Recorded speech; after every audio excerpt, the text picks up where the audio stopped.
Hey everyone, welcome back to Lifestyle by Folashade.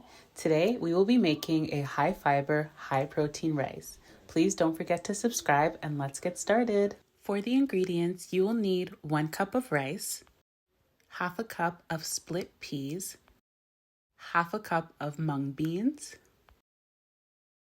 half a cup of quinoa,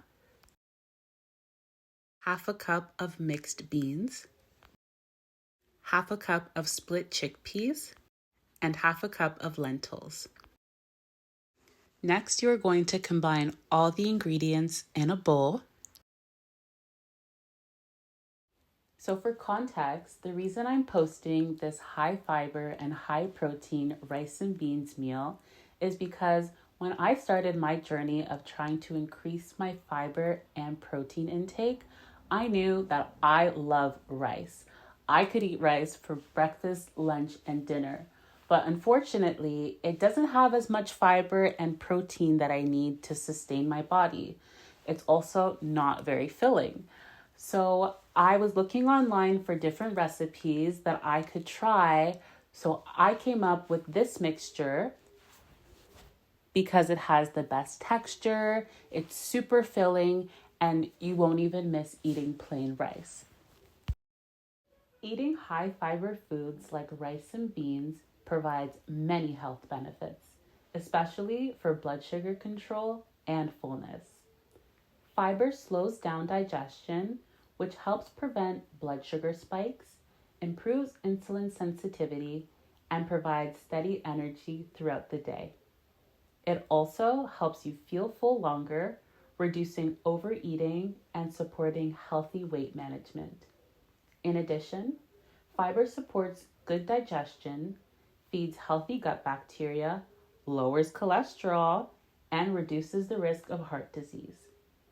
Combined with the protein and nutrients in rice and beans, this makes them a satisfying, nourishing meal that supports overall health and long-term disease prevention.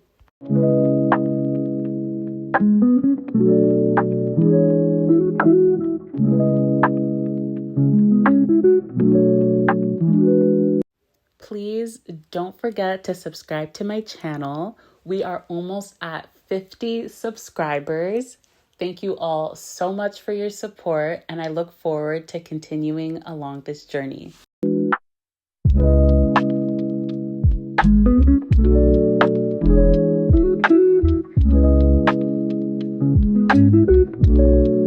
For a little recap thus far, we have combined our rice and beans in a bowl, have given that a good rinse until our water runs clear, and now we are going to leave this to soak, usually putting at least double the amount of water per the amount of rice and beans. And you're going to let this soak for at least 2 hours. The reason why we allow this to soak for about 2 hours is because all of the rice and beans are different sizes and have different textures, but allowing this to soak will allow them to soften so that when you do cook the food, it all comes out ready at the same time.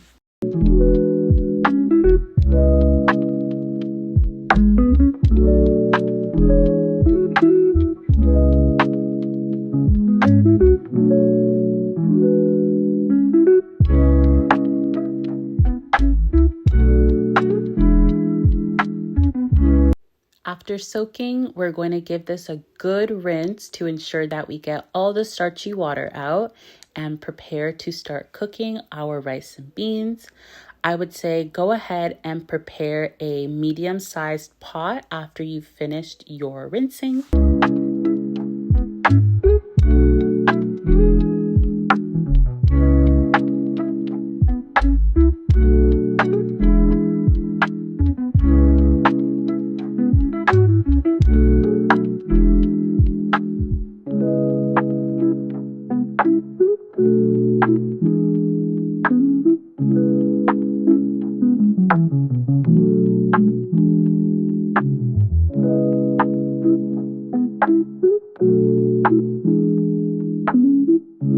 Another really cool part about this recipe is that it can be cooked in either a rice cooker or on the stove. If you don't have a rice cooker, follow this recipe to a T. But if you are using a rice cooker, you can set it to the rice setting or brown rice setting. Once I added my water and set my stove on high, I will then add my seasonings. Today I'm using chicken seasoning and salt to taste. You can really spice it up here and use any seasonings you'd like. If you're on an anti-inflammatory journey, I would recommend adding some turmeric and some black pepper along with salt. You can also make it a Italian style rice by adding some herbs like oregano, basil, parsley, garlic. Anything you feel like adding to this, it's up to you.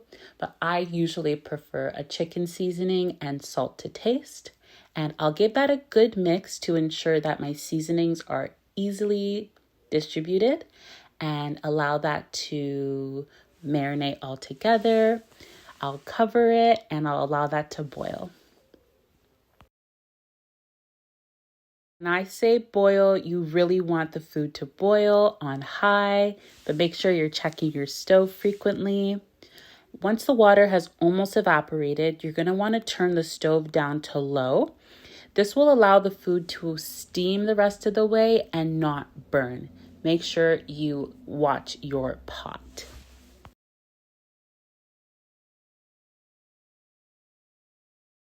Once all the water has evaporated, you can use either a spoon or fork and fluff up your rice just so that it doesn't get all stuck together.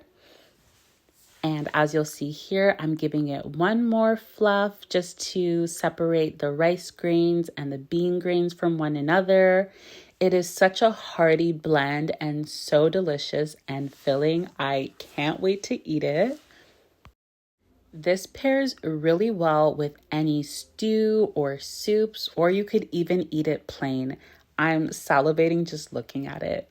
Thank you so much for watching. Please don't forget to like, comment, share, and subscribe. I hope you enjoy. Bye, everyone.